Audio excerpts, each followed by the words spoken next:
안녕하세요. 행복씨앗입니다. 오늘도 시장을 정리하면서 하루를 마무리하는 시간을 가져볼까 합니다. 오늘 우리 시장은 코스피도 코스닥도 하락 마감했습니다. 코스피는 1.21%, 그리고 코스닥은 2.13% 하락 마감했습니다. 시장 수급을 들여다보면 코스피, 코스닥 둘 다 외국인하고 기관들이 동시에 순매도를 했습니다. 오늘 시장 분위기 그렇게 좋지 않았죠? 그리고 시장에서 나오는 뉴스들도 그렇게 좋지 않았습니다. 현재 우리 시장 코스피 지수를 통해서 어디까지 와 있는지 다시 한번 확인해 보면은 2400포인트 다시 지지를 시험하는 그런 단계에 왔습니다. 예전에 이때는 그간 시장이 한 1년 반 동안 워낙 많이 하락을 하다 보니까 뭐든지 이제 좋게 보려고, 뭐든 싸니까, 주식시장의 가격들이 더 싸니까 조금이라도 뭔가 좀 좋게 볼 게 있으면 좋게 보려고 하던 시기가 있었어요. 그런데 그렇게 하다 보니 그 심리가 이렇게 단기간 상승을 불러왔죠. 그런데 뭐 지난번에도 말씀드린 것처럼 잘해주면은 그 잘해주는 게 권리인 줄 아는 것처럼 이제는 웬만큼 그 호재의 뉴스 가지고는 호재로 치주지도 않는 그런 상황이 됐습니다. 뭔가 더 강력한 게 나와야 되는데 그 강력한 한 방이 나오기 쉽지 않은 그런 상황이죠. 현재 시장에서는 30일 날 파월 연준 의장이 뭔가 연설을 하는데 그걸 좀 기다리고 있습니다. 파월 연준 의장이 시장의 기대처럼, 그리고 연준 의사록처럼 이제 금리 인상 속도 조절에 대한 이야기를 하고, 또 향후 금리 정책을 펴는 데 있어서 물가, 경제 상황 이런 거 다 두루두루 고려하겠다, 이렇게 이야기를 하게 된다면은 시장 분위기 다시 좋아질 수가 있는데, 그런 거 없이 다 쌩까버리고 다시 물가를 잡아야 된다, 그런 이야기를 하고 매파적인 분위기를 이어간다면 또 시장 분위기가 싸늘해질 수도 있습니다. 30일이면 며칠 남지 않았죠? 그렇기 때문에 시장은 좀 관망하는 분위기 이어지고 있고, 또 단기 상승에 따른 차익 실현 욕구, 또 그리고 포트폴리오를 교체하는 그런 분위기가 이어지고 있다라고 보시면 되겠습니다. 그리고 오늘 뭐 시장 분위기도 뭐 좋지 않았습니다. 일단 우리나라 같은 경우는 국내에서는 화물연대 그 파업으로 인해 가지고 경기에 나쁜 영향을 미칠 것이다, 이런 투자 심리가, 걱정스러운 투자 심리가 시장에 다시 반영이 좀 됐고, 중국 같은 경우는 장기적 관점에서 보면은 뭐 시진핑 독재 우리에게 이롭습니다. 좋다고 볼 수 있습니다. 뭐 시진핑이 그동안 독재를 했습니다. 그런데 이번에 연임을 해서 이제 장기 집권 시대를 열게 됐는데, 뭐 오전 시황에서도 말씀드린 것처럼 한 집단이 권력을 오랫동안 유지하게 되면은 권력은 부패를 또 만들게 되어 있습니다. 이미 뭐 중국 같은 경우 공산당의 부패가 얼마나 심하겠어요. 그런데 이제 시진핑파가 부패를 더 많이 저지르겠죠. 또 그리고 이 정치 논리에 의해서 경제가 움직이기 시작하면은 경제가 개판이 되는 겁니다. 오전 시황에도 정리해드린 것처럼, 그리고 유명한 일화가 중국에는 있죠. 참새들이 곡식을 갖다 먹으니까 저 참새를 다 때려잡으면 곡물 생산을 늘릴 수가 있다, 이런 짓을 하는 게 중국입니다.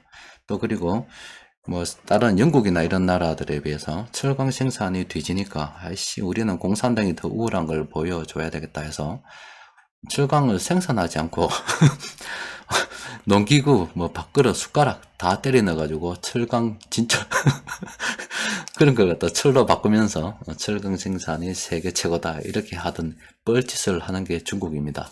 그러니까 무식하면 그런 짓을 하게 된다는 거예요. 그럼 중국이 장기적으로 봤을 때 그런 무식한 짓을 계속 재현할 가능성이 높다고 보여지겠죠. 그런데 단기적으로 보게 되면 이게 좋지 않습니다. 지금 우리나라하고 중국하고 무역 거래 규모가 상당하잖아요. 그런데 지금 중국의 사회가 굉장히 불안합니다. 중국에서 시진핑 물러나라 이런 이야기 할 수 있겠어요? 저거는 맞을 각오하고 저렇게 하는 건데, 3년간 지금 중국에서 제로 코로나 정책을 폈고 또 지역 봉쇄를 했는데, 여러분들 아마 코로나 검사 받아봤죠? 콧구멍에 뭐 쑤시는 거 있다니까. 그 하루에 2번씩 쑤시가지고 그걸 3년 동안 쑤셨다 그러면은 기분이 어떻겠습니까? 콧구멍 안에 근육 생겼을 것 같죠? 굉장히 힘들었을 겁니다. 또 사람들 움직이지 못하게 하니까 얼마나 힘들었겠어요. 그렇게 힘든 게 쫙 불만이 꽉 차있는 와중에 불이 나가지고 그것도 봉쇄 때문에 탈출하지 못하고 죽어버렸다. 그게 하나의 어떤 도화선이 되어서 중국이 뭐 우리나라 3.1 운동처럼 곳곳에 나와가지고 난리치기고 있습니다. 그러니까 중국의 저런 봉쇄 또 뭐 여러 가지 불안한 사회 상황들이 투자 심리를 또 불안하게 만들고 있는 그런 상황입니다. 여러 가지 불안한 악재들이 다시 부각이 되고 있어요.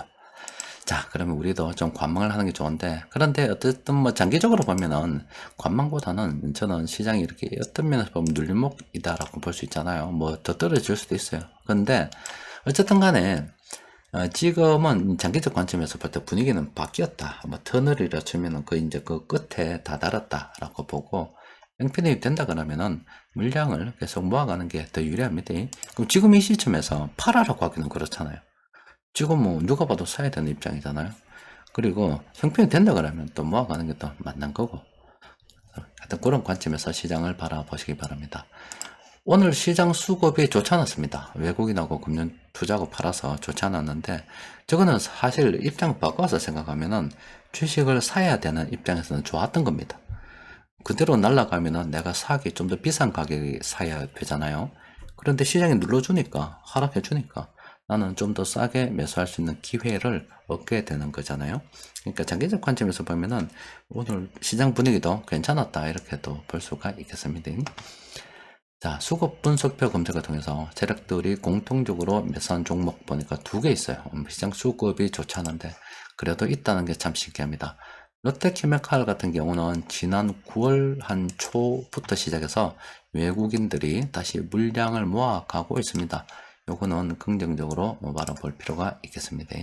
또 그리고 아세아 재지는 좀 더 기다려야 될 것 같습니다. 그리고 변곡점 지표를 통해서 보니까 현대 에버다임이 오늘 검색이 됐는데, 이거는 조심하라고 검색이 된 겁니다. 이건 사야 되는 거 아닙니다. 주가 위치로 보더라도 조심해야 될 때죠. 한 종목밖에 검색이 되지 않았습니다. 여튼 주식 시장의 투자 심리가 조금 나빠지면서 이제 악재가 다시 부각이 되고 있는 그런 상황입니다. 뭐 큰 흐름을 본다면은 파월 연준 의장의 연설, 특히 앞으로 금리 정책을 어떻게 펴겠다, 그런 언지를 좀 주면은 그게 하나의 가이드라인이 될 거고, 그 외에 뭐 중국 이야기, 또 우리 국내 이야기, 좋지 않은 것들이 좀 나오고 있습니다. 여튼 뭐 장기적 관점에서 보면 앞서 말씀드린 것처럼 물량을 모아간다 생각하면 좀 눌러주는 게 우리한테 좋지 않습니까? 어디까지 눌러줄지 모르겠습니다만은 형편이 된다 그러면은 계속 물량을 모아가면서 뭐 시장을 지켜보는 게 좋겠어요. 자, 오늘은 여기까지 정리하도록 하겠습니다. 이상입니다.